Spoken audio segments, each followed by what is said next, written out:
Baik, kemudian semula dalam Malaysia hari ini, seperti mana dijanjikan, kita akan bawakan sedikit perkembangan di Parlimen sempena dengan mesyuarat pertama penggal keempat Parlimen ke-14. Betul, dan kami telah pun mendapat visual keberangkatan tiba ke bawah Duli Yang Maha Mulia yang di-Pertuan Agong Sultan Abdullah, iaitu Datuk Mustafa Billah Shah, telah pun memasuki ke Parlimen sekarang ini, dan kami akan bawakan secara lintas langsung kepada anda semua berkaitan dengan titah ke bawah Duli Yang Maha Mulia Seri Paduka Baginda yang di-Pertuan Agong.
Baik, itu dia menghormati lagu Negaraku, simbolik kepada kedatangan ke bawah Duli Yang Maha Mulia Seri Paduka Baginda yang di-Pertuan Agong Sultan Abdullah Riayatuddin Al-Mustafa Billah Shah. Jadi pastinya ini yang dinanti-nantikan apabila kita ingin mendengar nanti titah diraja sempena dengan pembukaan Parlimen ke-14 ini.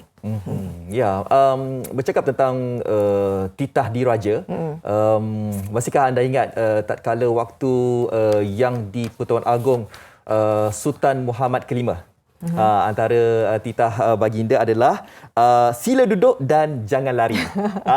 Kan, itu antara momen yang begitu diingati, begitu signifikan kepada kita semua berkaitan dengan peringatan yang disertakan dengan sindiran mesra lah yang di-Pertuan Agong ke-15 waktu ketika itu Sultan Muhammad ke-5, dan sindiran itu lebih diingati rakyat, tetapi konsep dan kefahaman mengenai ucapan titah diraja ini masih kurang dihayati dan kurang difahami. Dan kita kena sedia maklum bahawa Seri Paduka Baginda Yang di-Pertuan Agong ini adalah ketua negara. Jadi parlimen itu ada 3 komponen utama, di mana pertama Seri Paduka Baginda Yang di-Pertuan Agong, manakala yang kedua adalah Dewan Negara, dan ketiga adalah Dewan Rakyat. Jadi kadang-kadang kita tak faham Dewan Negara apa beza dengan Dewan Rakyat. Betul.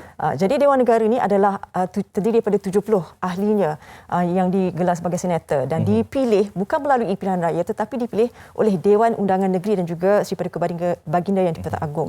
Manakala Dewan Rakyat, ini dia yang kita rakyat memilih ni, ahli parlimennya, kan, perlu melalui sistem pilihan raya. Betul.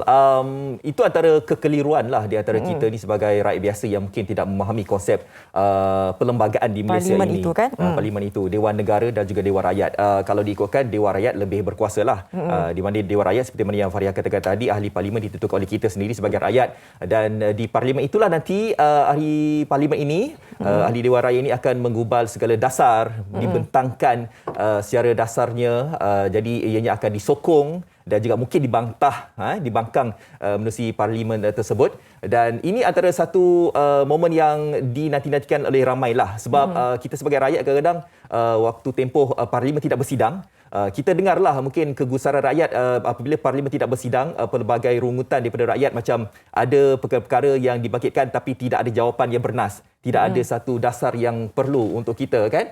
Okey, seperti mana yang digambarkan, kita telah pun menerima keberkatan tiba ke bawah Duli Yang Maha Mulia yang di-Pertuan Agong, dan sekarang ini menerusi visual yang kami nampak dekat sini, kehadiran Perdana Menteri kita, Datuk Seri Ismail Sabri Yaakob. Maknanya Perdana Menteri yang baru inilah dikatakan bahawa sejarah yang dicipta, sebab sebelum ini kita lihat bagaimana suasana politik negara kita, kan. keadaannya cukup panas, Ya. tapi saya kira ini kembali reda dengan adanya pucuk pimpinan baru. Dan kita mengharapkan kita akan mendengar 7 transformasi parlimen itu yang dapat mengembalikan perpaduan yang sudah lama sebenarnya dibina sejak kita berada tertubuhnya Persekutuan Tanah Melayu pada 1 Februari 1948. Jadi ini yang kita harus panjangkan, ini yang harus kita kekalkan sebenarnya. Ya. Dan ikon ini hari ini adalah tarikh ini kan 2 hari selepas dibina secara rasmi Parlimen, sebab Parlimen dirasmikan pada 11 September Betul. 1959. Jadi tarikh bila bulan September ni maknanya adalah kesinambungan semangat nasionalis kita tu bila berada dalam Parlimen seperti ini. Baik. Okey, seperti mana yang kami bawakan, mungkin ada di antara kita yang rasa macam, ialah apa antara perkara-perkara yang harus diberikan penekanan tatkala sidang parlimen ini dimulakan nanti. Kita pun dah wawarkan untuk kita nak mencari satu titik nota lah disebabkan pandemik sekarang ni kan.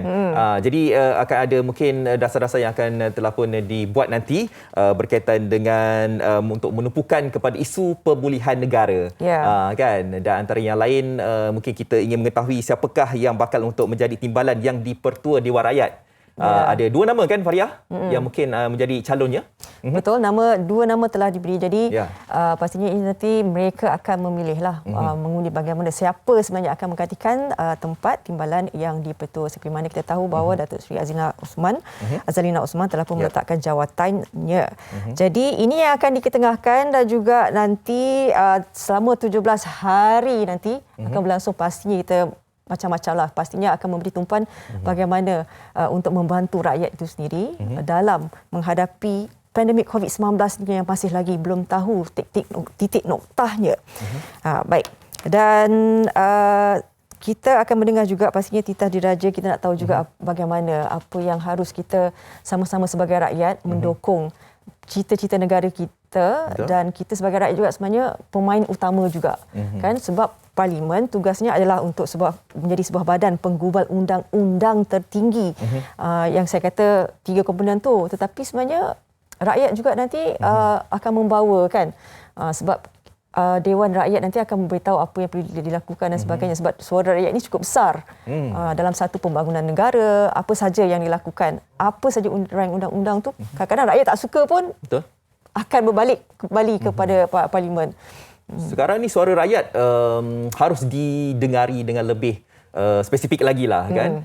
Sebab andai kata yalah suara rakyat ni kita makin lama makin matang sebenarnya kan. Sebab itulah ada cadangan untuk kita ni sebagai rakyat kita sebagai usia sekarang ni 18 tahun. Nak cakap 18 tahun ni.